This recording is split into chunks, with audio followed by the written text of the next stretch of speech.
රන් තිසා වැව එමත් නැත්නම් කවුඩුළු වැව බිසෝ බණ්ඩාර කුමරියයි තිස්ස මාන වඩ්ඩ කියන සෙම්පතියයි එකතු වෙලා ක්‍රිස්තු වර්ෂ 276 වගේ කාල වකවානුවක තමන්ගේ සහෝදරයා වන මහසෙන් රජතුමාව පුදුම කරන්න හදපු වැව තමයි කවුඩුල්ල වැව කියලා කියන්නේ.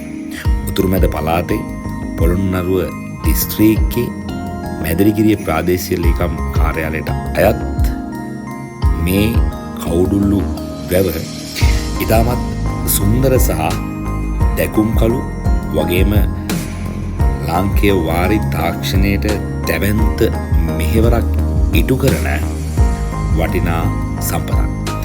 ඒ වගේම තමයි මේ වැවේ ඉතිහාස කතාව හරිම සුන්දරයි. ඒක හරිම ජනප්‍රවාදාත්මකයි.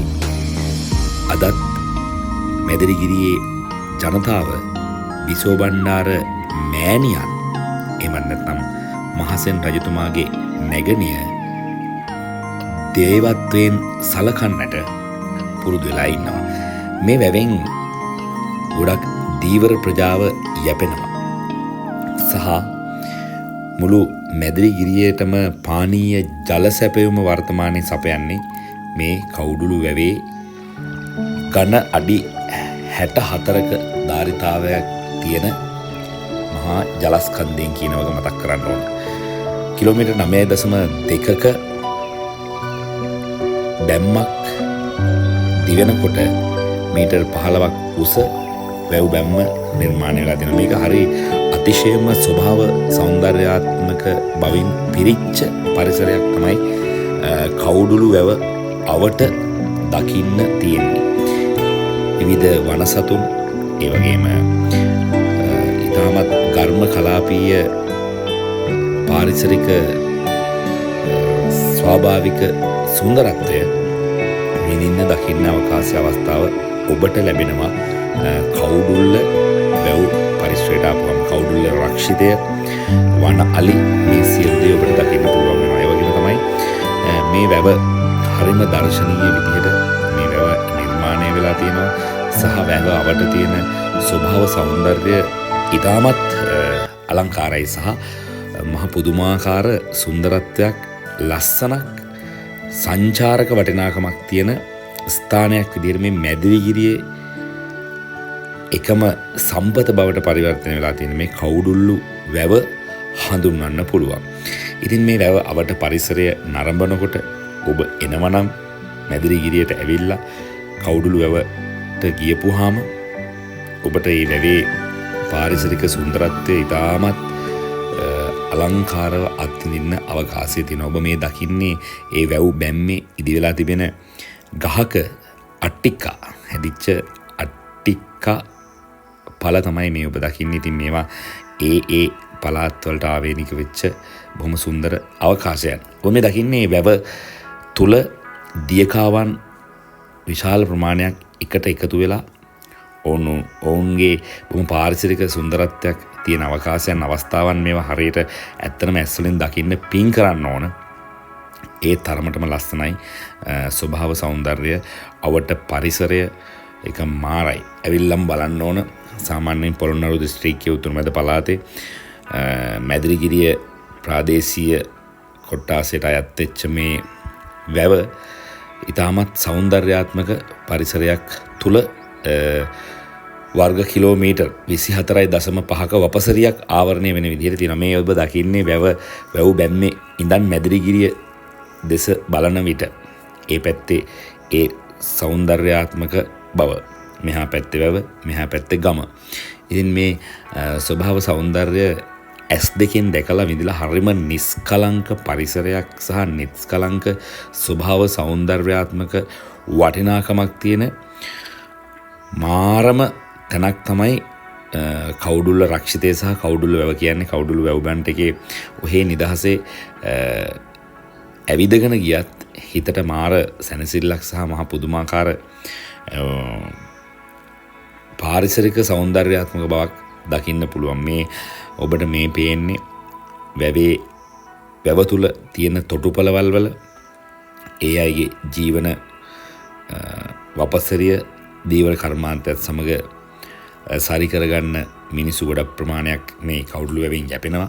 ඒ අය ඒ සුන්දරත්වය මේ වැවට බැහැලා වතුර ටිකක් මූණට ඇඟට දාගත්තත් ඒක මාර විදිහට දැනෙනවා.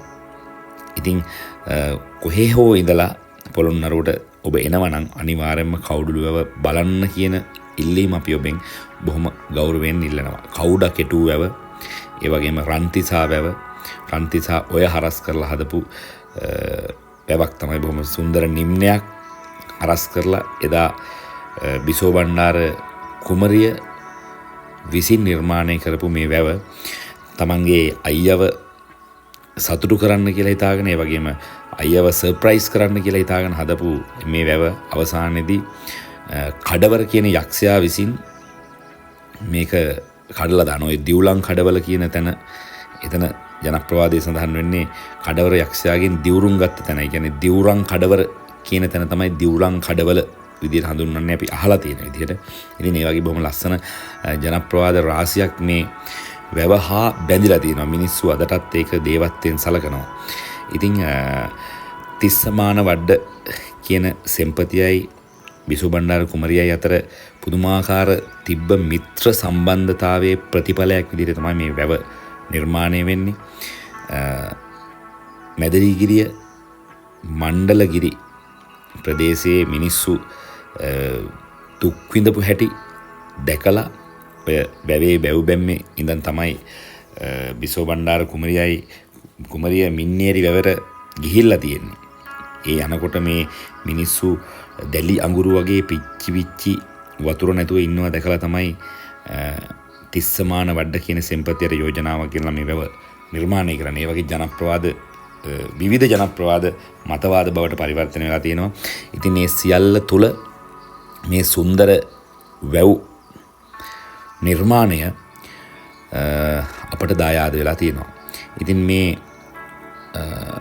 සුන්දර කවුඩුල්ලු වැව අතිශයම බොහොම සෞන්දර්යාත්මක පරිසරයකින් නිර්මාණය වෙලා තියෙන වග අපි ඔබට සඳහන් කළ යුතුයි.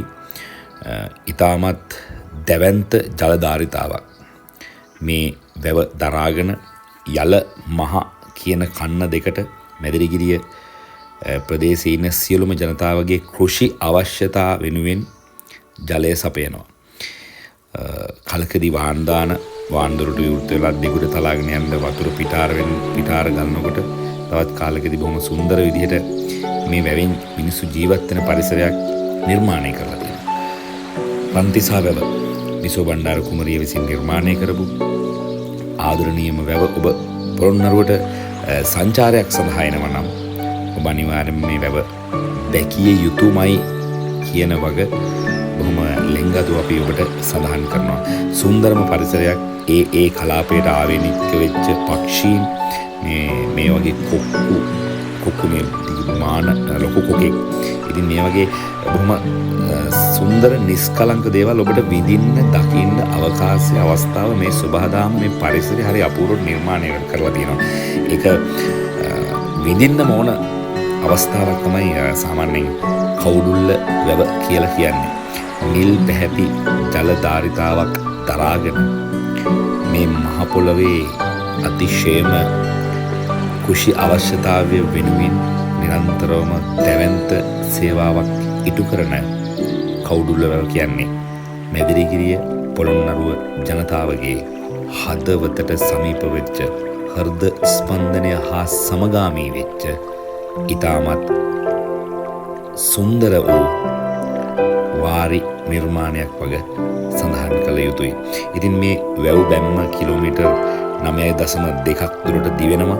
ඒ වැව් බැම්ම තුල ඉදිරියට යද්දී ඔබට මේ පරිසරයේ තියෙන සුන්දරත්වය විවිධ ගස් කොළන් වල වෙනස දකින්න පුළුවන්. කෝම්, පළු, වීර, කරඹ ඒ වගේ දේවල්.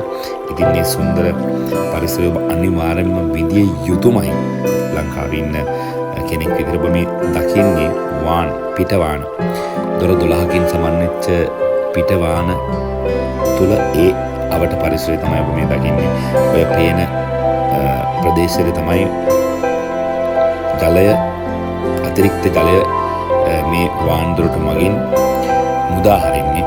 ඉතින් ඒ ප්‍රදේශය තමයි ඔය ඔබ දකින්නේ සහ දැන් මේ වෙනකොට ගැබ්බර වෙච්ච කවුරුල්ල වැවක් තමයි ඔබට දැක් ගන්න පුළුවන් වෙන්නේ.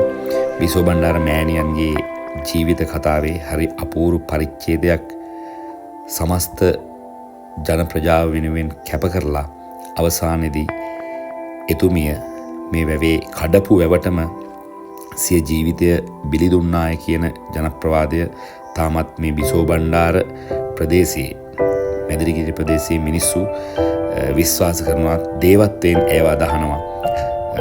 ඇයගේ හාස්කම්, ඇයගේ සමහර මතක සටහන් මේ වැව පුරාවටම රැඳිලා බැඳිලා තියෙන වග මිනිස්සු අදටත් විවිධ කටකතා සහ ජනප්‍රවාදය ඔස්සේ හංගලා කතා කරද්දී එළියට දානවා. ඒව හරිම බොහොම සුන්දරයි. මේ වැව ඉවර වෙනකොට බොහොම දර්ශනීය දසුනක් තමයි ඔබ දකින්නේ.